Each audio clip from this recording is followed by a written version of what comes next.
In this video, I'm going to show some hitting drills that you can do to work on your hand path, specifically making sure that our first motion isn't dropping our hand, which in turn drops our barrel.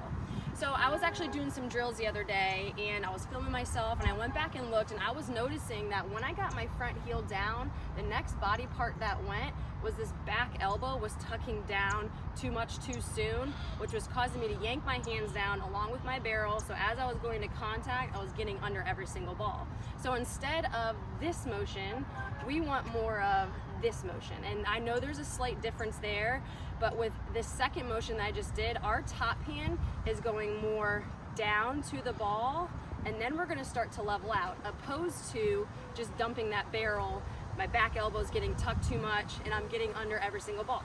So another way you can kind of think of this is instead of barrel under hands, so my barrel is under my hands, we're thinking more when we start our motion, barrel is higher than my hands.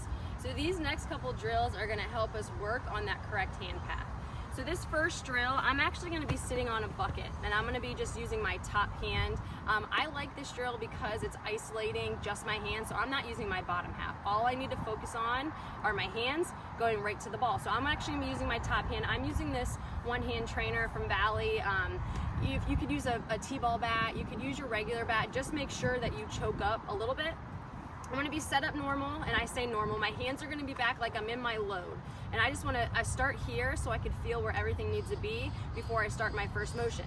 My first motion is more down, so kind of like knob to the ball, and then I'm gonna start to level out with my barrel to get to contact and then swing all the way through. You don't need to swing as hard as you can. This is more just to feel our hands going right to the ball, contact, follow through, opposed to drop the barrel immediately. And this is what it'll look like full speed.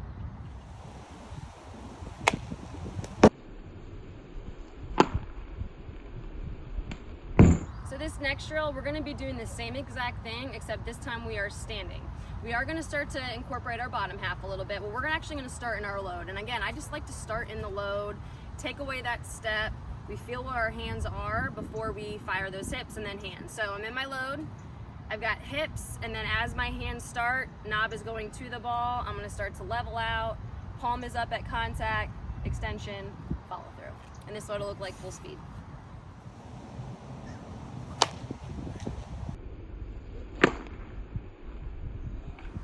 For this last drill, I'm actually gonna be on my right knee with my left leg out, and I'm gonna be swinging right from here. So I've moved to my normal bat now, I'm just gonna be choked up a lot.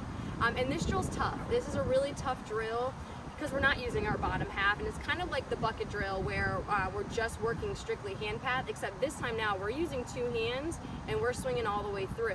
So if you are someone that accidentally gets under every single ball, over exaggerate for this drill and think hit top half. If we're under every single thing and we over exaggerate and think hit more top half, more times than not we're gonna hit the middle of the ball and it's gonna be a solid hit. So when we go to contact, my hands are gonna stay a bit higher than the ball because this ball is gonna be a little bit higher. Knob's going to the ball, I'm gonna start to level out, contact, extension, follow through. For this drill, you do not have to swing 100%. I would say go about 75% because we know our power comes from our bottom half, our hips, and we're not using that. We're just working hands here. So I would say go about 75% just to feel what everything should be doing. And this is what it'll look like full speed.